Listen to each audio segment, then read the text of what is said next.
Assalamualaikum warahmatullahi wabarakatuh. Pada kesempatan kali ini kita akan bahas kembali tentang metodologi pengembangan perangkat lunak, di mana pada kesempatan ini kita akan bahas tentang proses iteration.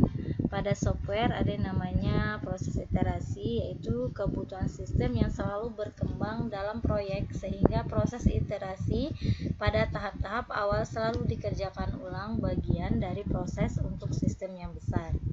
Iterasi dapat diterapkan pada salah satu model proses generik, di mana pada proses iterasi ini terdapat dua pendekatan, ada yang namanya incremental development dan ada spiral development. Incremental development merupakan sebuah sistem dalam pengiriman tunggal dan pengembangan serta pengiriman dipecah menjadi bertahap-tahap dengan setiap kenaikan memberikan bagian dari fungsi yang diperlukan, di mana kebutuhan pengguna diprioritaskan dan persyaratan prioritas tertinggi dimasukkan dalam awal increment atau tahapan. Setelah pengembangan suatu increment dimulai, kebutuhan dibekukan meskipun persyaratan untuk kenaikan nantinya bisa terus berkembang.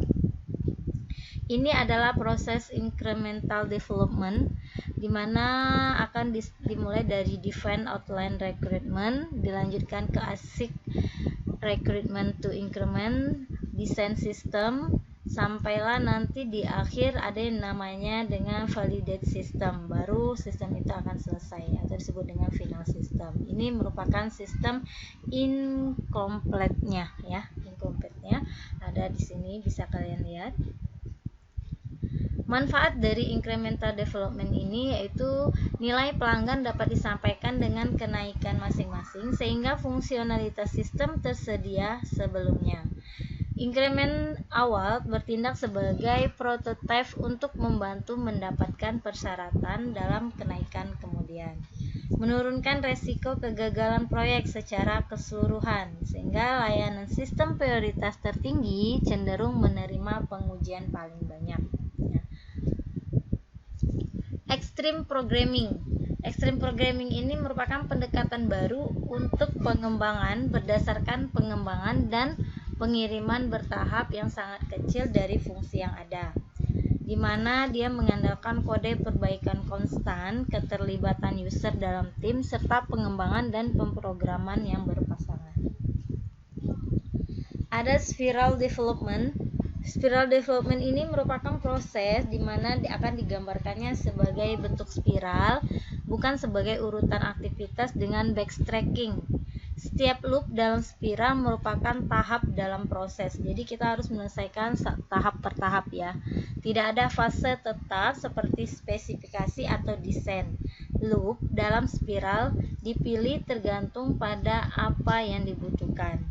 Risiko secara eksplisit dinilai dan diselesaikan selama proses. Ini bentuk dari spiral model, jadi setiap ranknya ini adalah tahapan-tahapan yang harus kita lewati dan harus diselesaikan terlebih dahulu. Spiral model sektor. Spiral model sektor mempunyai setting tujuan, di mana tujuan khususnya untuk fase identifikasi, penilaian dan pengurangan resiko. Resiko dinilai dan kegiatan disiapkan untuk mengurangi resiko kunci. Pengembangan dan validasi sebuah modelnya untuk sistem terpilih dan dapat menjadi salah satu model generik. Perencanaan di mana proyek terakhir direview dan fase berikutnya dari spiral yang direncanakan. Aktivitas proses ada spesifikasi perangkat lunak, perancangan dan implementasi perangkat lunak, validasi perangkat lunak, dan evolusi perangkat lunak. Spesifikasi software di sini prosesnya dibangun dari layanan apa saja yang dibutuhkan dan batasan operasi serta pengembangan sistem. Kebutuhan rekayasa prosesnya ada studi kelayakan, kebutuhan analisis, kebutuhan spesifikasi, dan kebutuhan validasi. Jadi ada 4 kebutuhan dalam rekayasa proses. Perancangan dan implementasi perangkat lunak. Proses konversi spesifikasi sistem ke dalam eksekusi sistem. Perancangan perangkat lunak, merancang struktur perangkat lunak yang sesuai dengan spesifikasi. Implementasi softwarenya adalah translasi struktur ke dalam eksekusi program. Aktivitas perancangan dan implementasi saling berrelasi satu dengan yang lainnya. Aktivitas proses perancangan ada perancangan arsitektur, spesifikasi abstrak, perancangan pengantar muka, perancangan komputer, perancangan struktur data, dan perancangan algoritma. Jadi ini adalah aktivitas dari proses perancangan. Ini diagramnya dari proses perancangan software. Ada artificial design, abstract specification, dan nanti ada ketemu dengan algorithm desainnya. Ini bisa dilihat pada diagramnya.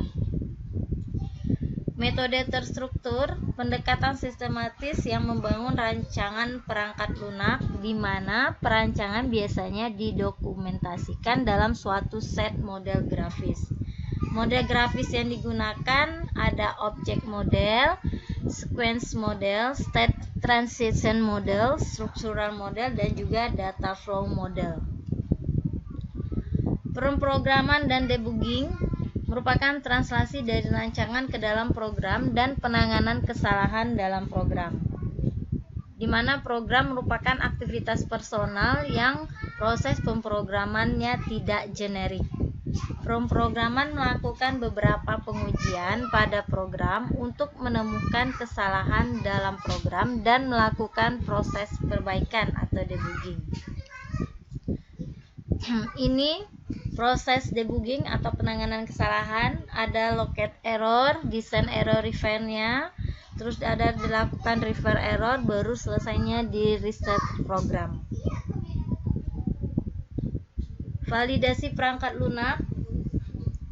Verifikasi dan validasi dimaksudkan untuk menunjukkan bahwa sistem yang dibuat sesuai dengan spesifikasi dan memenuhi persyaratan pelanggaran sistem yang terlibat dalam pemeriksaan, peninjauan dan proses dan pengujian sistem. Serta pengujian sistemnya melibatkan eksekusi sistem dengan uji kasus yang berasal dari spesifikasi data yang sebenarnya yang akan diproses oleh sistem. Proses uji coba di sini nanti ada komponen testing, melakukan pada sistem testing, dan akan dilakukan acceptance testingnya. Jadi ini adalah merupakan proses dari uji coba sistem. Tahap uji coba ada 3, ada uji coba unit atau komponen, ada uji coba sistem, dan juga ada yang namanya uji coba penerimaan. Dalam uji coba unit ada komponen individual yang diuji secara independen, dan juga ada komponen yang dapat berupa fungsi atau objek atau kelompok koheren dari suatu entitas. Dalam uji coba sistem ada uji coba sistem secara keseluruhan, dan ada juga uji coba sistem terhadap sifat-sifat yang muncul sangat penting untuk diperhatikan. Dan juga ada yang namanya uji coba penerimaan, di mana uji coba dengan data pelanggan untuk memeriksa apakah sistem tersebut menerima kebutuhan pelanggan. Evolusi perangkat lunak, ada perangkat lunak rentan terhadap perubahan, ada perubahan keadaan bisnis, biasanya membutuhkan penyesuaian perangkat lunak yang mendukung perubahan tersebut, serta terdapat garis batas yang tipis antara pengembang dan evolusi yang terkait dengan perubahan menjadi suatu sistem baru yang lebih sempurna atau sesuai dengan kebutuhan saat ini. Ini merupakan diagram dari evolusi sistemnya, ada Defined System Recruitment, Assist System, Proposed System Change, nanti ada yang namanya New System, dan Existing System yang akan diproses pada Access Existing System. Ada beberapa kategori aplikasi perangkat lunak. Yang pertama ada yang namanya sistem software, ada application software, engineering atau scientific software, embedded software, product line software, web application, dan juga ada AI software atau artificial intelligence software ya. Oke, sekian penjelasan tentang pengembangan perangkat lunak. Wabillahi taufiq wal hidayah. Wassalamualaikum warahmatullahi wabarakatuh.